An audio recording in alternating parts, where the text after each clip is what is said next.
भारत का इतिहास शुरुआत से ही काफी रोचक रहा है और यदि भारतीय इतिहास में लड़े गए युद्धों की बात की जाए तो इस सूची में बहुत से युद्ध शामिल है, जिनमें से एक युद्ध है सिकंदर और पोरस का युद्ध। इस युद्ध को लेकर राजा पोरस के जीवन पर कई फिल्में और टेलीविजन पर धारावाहिक भी बनाए गए हैं। इतिहास के पन्नों में राजा पोरस के बारे में कुछ ज्यादा जानकारी नहीं मिलती, परंतु कुछ इतिहासकारों के अनुसार राजा पोरस पौरवा वंश के वंशज थे, जिन्होंने 340 ईसा पूर्व से लेकर 315 ईसा पूर्व तक पंजाब में झेलम और चेनाब नदियों तक अपनी सत्ता कायम की हुई थी।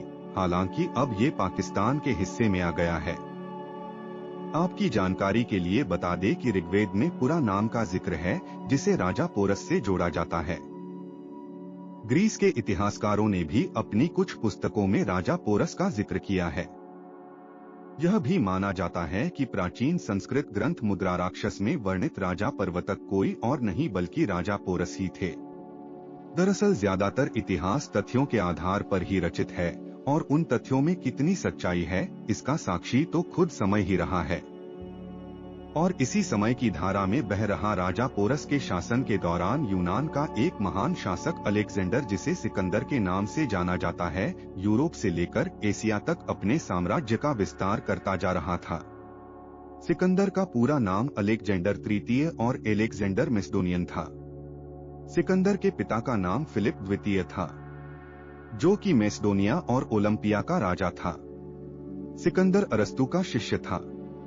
अरस्तु ने ही सिकंदर को करीब 3 सालों तक साहित्य की शिक्षा दी थी और वाक्पटुता भी सिखाई। इसके अलावा अरस्तु ने सिकंदर का रुझान विज्ञान, दर्शन शास्त्र और मेडिकल के क्षेत्र में भी जगाया।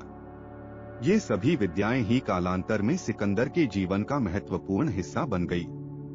अरस्तु के द्वारा दी गई शिक्षा के आधार पर ही सिकंदर ने पूरी दुनिया पर विजय प्राप्त करने का प्रण लिया था।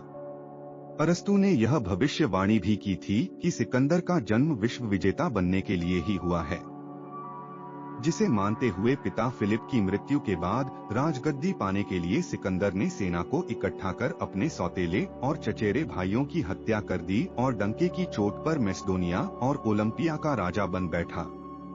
उसने अपने कार्यकाल में ईरान, सीरिया, मिस्र, फिनीशिया, मेसोपोटामिया, जुदेया, गाजा और बैक्ट्रिया जैसे अनेकों राज्य जीत लिए थे। 334 ईसा पूर्व में सिकंदर ने ईरान को हरा दिया था और अब उसने अपना रुख भारत की ओर कर लिया था।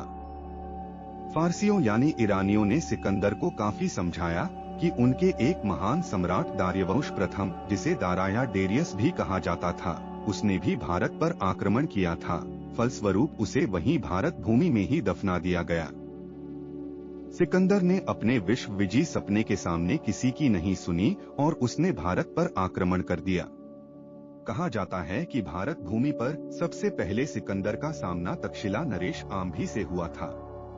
आम्भी ने सिकंदर का सामना करने की बजाय उसके सामने घुटने टेक दिए ताकि वह अपने प्रतिद्वंदी राजा पोरस को हरा सके।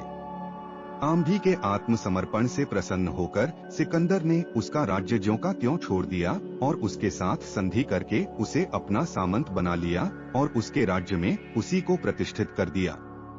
निकटवर्ती सभी राजाओं ने सिकंदर की अधीनता स्वीकार कर ली। पोरस के पास भी अधीनता स्वीकार करने के लिए दूत भेजा गया, जिसका प्रत्युत्तर पोरस ने कुछ इस तरह दिया: I will meet the king but on my own frontiers and in arms, यानी सीधे सीधे कहे तो पोरस ने सिकंदर की अधीनता स्वीकार करने से साफ मना कर दिया। अब पोरस और सिकंदर में युद्ध निश्चित हो चुका था। प्लूटार्क के अनुसार सिकंदर की सेना में 1,20,000 पदाती तथा 15,000 अश्वारोही थे। सबसे पहले सिकंदर ने सिंध नदी के पुल को तुड़वाकर वहां शिविर लगवा दिए। उसके बाद अपनी और आम्भी की सेना के साथ वहां डेरा जमा लिया और पोरस की सेना पर आक्रमण करने की कूटनीति करने लगा। परंतु भारी बरसात और झेलम में बाढ़ की वजह से वह उसे पार करने की हिम्मत नहीं जुटा पा रहा था। फिर भी उसने आम्भी की सेना की सहायता से झेलम को पार करने का आसान रास्ता खोज लिया। इधर पोरस की सेना इस भ्रम में थी कि शत्रु भारी बरसात और झेलम में बाढ़ की वजह से नदी पार करने की हिम्मत नहीं करेगा। किंतु सिकंदर अपने विश्व विजय के सपने के सामने किसी भी आपत्ति को टिकने नहीं देता था। जैसे तैसे करके उसने 50,000 सैनिकों के साथ झेलम को पार कर लिया और अब तक पोरस की सेना को भी इसकी भनक लग चुकी थी। पोरस भी अपने 20,000 सैनिकों के साथ सिकंदर का सामना करने के लिए तैयार हो चुका था। कहते हैं कि जब पोरस और सिकंदर की सेना आमने सामने आई तो सिकंदर और उसकी सेना पोरस की सेना में हाथियों को देखकर दंग रह गए। युद्ध शुरू होते ही गिनती में कम होने के बावजूद भी पोरस की सेना ने यूनानियों को जमकर टक्कर दी। पोरस की सेना में एक से एक योद्धा थे जिनके बल और युद्धनीति को देखकर सिकंदर को काफी हैरानियत हुई।